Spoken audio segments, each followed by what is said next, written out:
हरे कृष्णा। हर हर महादेव। आप सभी का दिन शुभ और मंगलमय हो।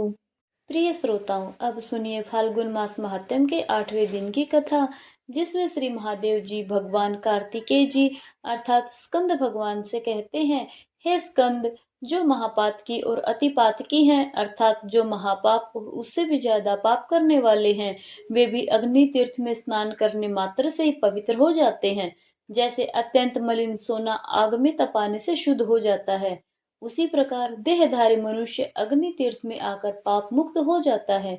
जो 5 प्रकार के महापाप करने वाले हैं, वे भी इस तीर्थ में स्नान करके प्राणायाम और जप करने से शुद्ध हो जाते हैं, ऐसा मेरा मानना है। और यहाँ पर जो 5 शिलाएं हैं, उनमें सदा भगवान विष्णु की स्थिति है।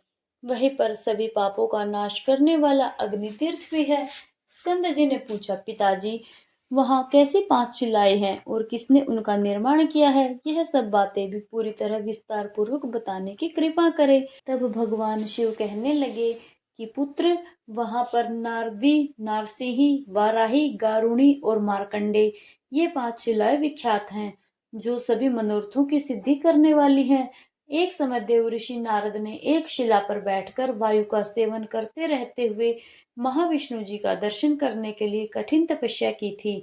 वे 60,000 वर्षों तक वृक्ष की तरह स्थिर भाव से उसी शिला पर विराजमान रहे। इसके बाद भगवान विष्णु एक ब्राह्मण का रूप धारण करके कृपा पूर्वक उनके सामने गए और मुनि श्रेष्ठ नारद जी से इस प्रकार कहने लगे कि मुनि, बताओ तुम क्या चाहते हो? तब नारद जी ने कहा, आप कौन हैं? और इस निर्जन वन में आपके दर्शन से मेरे मन में बड़ी प्रसन्नता हो रही है। नारद जी के ऐसा कहने पर भगवान विष्णु ने कृपया करके उन्हें अपने दिव्य स्वरूप का दर्शन कराया। उनके हाथों में शंख, चक्र, गदा आदि आयुध शोभा पा रहे थे। वे पीतांबर से सुशोभित और कमलों की माला से विभूषित थे। लक्ष्मी जी का निर्मल निवास, भूत भगवान का वक्ष श्री वत्स चिन्ह तथा कौस्तुभी मणि की प्रभा से भी प्रकाशमान था। सुनंद आदि पार्षद भगवान जनार्दन की स्तुति कर रहे थे। उन्हें देखते ही नारद जी के शरीर में नए प्राण से आ गए और वे सहसा खड़े हो गए। हाथ जोड़कर बारंबार नमस्कार करते हुए जगदीश्वरों के भी ईश्वर श्री विष्णु जी की स्तुति करने लगे कि जो सबके साक्षी और संपूर्ण जगत के अधीश्वर हैं, जिन्होंने भक्तों की इच्छा से दिव्य देह धारण किया है और जो शरणागतों के लिए दया के महासागर हैं, वे पावन दिव्य मूर्तिधारी भगवान श्री हरि मुझ पर प्रसन्न हो, जो संपूर्ण जगत के हित के लिए और साधु पुरुषों के मन को संतुष्ट कर और उनका कल्याण करने के लिए शीघ्र ही अपनी उत्तम कलाओं द्वारा दिव्य देह धारण कर प्रसन्नता पूर्वक दिव्य लीला और हास्यपूर्ण दृष्टि प्रकट करते हैं। सत्व गुण का समुदाय ही जिनका स्वरूप है, वे भगवान विष्णु मुझ पर प्रसन्न हो। प्रभु, आप वासुदेव, संकर्षण, प्रद्युम्न तथा अनिरुद्ध स्वरूप विष्णु जी को मेरा बारंबार नमस्कार है। हे जनार्दन, आज तो आपके दर्शन से मेरा जीवन धन्य हो गया। मेरी तपस्या फलवती हुई और मेरा ज्ञान भी सफल हो गया। देव ऋषि नारद के द्वारा की गई इस स्तुति को सुनकर श्री भगवान कहने लगे, नारद, तुम्हारी इस तपस्या और स्तुति से मैं अति प्रसन्न हूँ। तीनों लोकों में तुमसे बढ़कर दूसरा मेरा कोई भक्त नहीं है। तुम्हारा कल्याण हो। अब तुम कोई वर मांगो। तब नारद जी कहने लगे, देव, अगर आप मुझे वरदान देते हैं तो एक तो अपने चरण कमलों में अविचल भक्ति मुझे दीजिए। मेरी शिला के समीप रहना आप कभी मत छोड़िएगा। यह मुझे दूसरा वर दीजिए और मेरे इस तीर्थ के दर्शन, स्पर्श, स्नान और आचमन करने वाला मनुष्य पुनः संसार में शरीर धारण ना करे। यह मेरा तीसरा वर है। सुनकर श्री भगवान बोले, तथास्तु, मैं तुम्हारे स्नेहवश समस्त चराचर जीवों को मुक्ति देने के लिए तुम्हारे तीर्थ में अवश्य ही निवास करूंगा। ऐसा कहकर भगवान विष्णु वहीं अंतर्ध्यान हो गए। इसके बाद नारद जी भी कुछ दिनों तक बद्री क्षेत्र में निवास करके मथुरापुरी को प्रस्थान कर गए। स्कंद जी ने कहा, प्रभु, अब मुझे मार्कंडे शिला की महिमा भी बताइए। तब भगवान शिव कहने लगे कि पहले त्रेता युग के अंत में मार्कंडेय जी तीर्थ यात्रा का परिश्रम उठाते हुए मथुरा नगरी में आए। वहां उन्हें नारद जी का दर्शन हुआ। मार्कंडेय जी ने नारद जी का पूजन और फिर उन्हें प्रणाम किया। जब उन्होंने जहाँ साक्षात नारायण विद्यमान है उस बद्री क्षेत्र का महात्म्य इस प्रकार बताया कि साधु बद्री तीर्थ महाक्षेत्र है, वहां भगवान विष्णु का नित्य निवास है। तुम वही जाओ, वहां तुम्हें साक्षात श्री हरि का दर्शन होगा। यह सुनकर मार्कंडेय जी को बड़ा आश्चर्य हुआ। वे बद्री का आश्रम में गए और वहां स्नान करके शिला पर बैठकर परम उत्तम अष्टाक्षर अर्थात ओम नमो नारायणाय इस मंत्र का जप करने लगे। 3 रात तक जप करने के बाद आखिरकार भगवान जनार्दन उन पर प्रसन्न हो गए और उन्हें शंख चक्र गदा पद्म और वनमाला आदि से विभूषित अपने दिव्य स्वरूप का दर्शन कराया। उन्हें देखकर मार्कंडेय जी अत्यंत तेजी से उठे और प्रणाम करके बड़ी प्रेम भरी गदगद वाणी में उनकी स्तुति करने लगे कि हे प्रभु, हे श्री हरि, इस अशाश्वत अर्थात क्षणभंगुर संसार में आपके युगल चरणारविंद ही सार हैं। संसारी मनुष्य का उद्धार कैसे हो? हे अच्युत, मैं आध्यात्मिक आदि तीनों पापों से अत्यंत थका हुआ हूँ। अनेक प्रकार के बढ़े हुए ज्ञान से ढका हुआ संसार रूपी कोहरे में भटक रहा हूँ। कृपया मेरा उद्धार कीजिए। हे करुणा सागर, अनेक प्रकार के योनि यंत्रों में दबकर निकलने से प्राप्त हुई गर्भवास जनित शारीरिक वेदना को मैं कितनी ही बार पा चुका हूँ। अब मेरी रक्षा कीजिए। जरा मृत्यु और बाल्यावस्था आदि के दुखों से भरे हुए संसार में मैं बहुत पीड़ित हूँ। फिर भी इस दुख के समुद्र में मेरी सुख बुद्धि हो रही है। हे दया सिंधु, मेरी रक्षा कीजिए। हे प्रभु, कभी मैं कीट योनि में पड़ा, कभी स्वदज जीव के रूप में जन्म लिया, कभी उज योनि में आया और कभी सौभाग्यवश मनुष्य शरीर को भी प्राप्त हुआ। सब योनियों में जन्म लेकर मैं बहुत विपत्ति भोग चुका हूँ। अब सर्वथा निस्तेज और अनाथ हूँ। हे अच्युतम, कृपया करके अपनी शरण में आए हुए मुझ सेवक का अब उद्धार कीजिए। बुद्धिमान मार्कंडेय जी के द्वारा ऐसा कहने पर भगवान श्री विष्णु ने प्रसन्न होकर कहा, हे ब्रह्म ऋषि, मुझसे कोई वर मांगो। तब मार्कंडेय जी ने कहा, भगवान, हे दीन वत्सल, अगर आप मुझ पर प्रसन्न हैं तो अपने पूजन और दर्शन में मुझे अविचल भक्ति दीजिए। साथ ही मैं चाहता हूँ कि इस शिला पर आपका निवास बराबर बना रहे।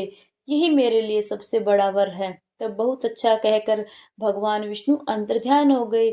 इसके बाद मार्कंडेय जी अत्यंत प्रसन्न होकर अपने पिता के आश्रम में चले गए। जो मनुष्य इस प्रसंग को सुनता अथवा सुनाता है, उसे भी भगवान गोविंद की प्राप्ति होती है। भगवान शिव कहते हैं, कश्यप जी से विनीता के गर्भ से 2 महाबली और महापराक्रमी पुत्र हुए, जिनका नाम था गरुण और अरुण।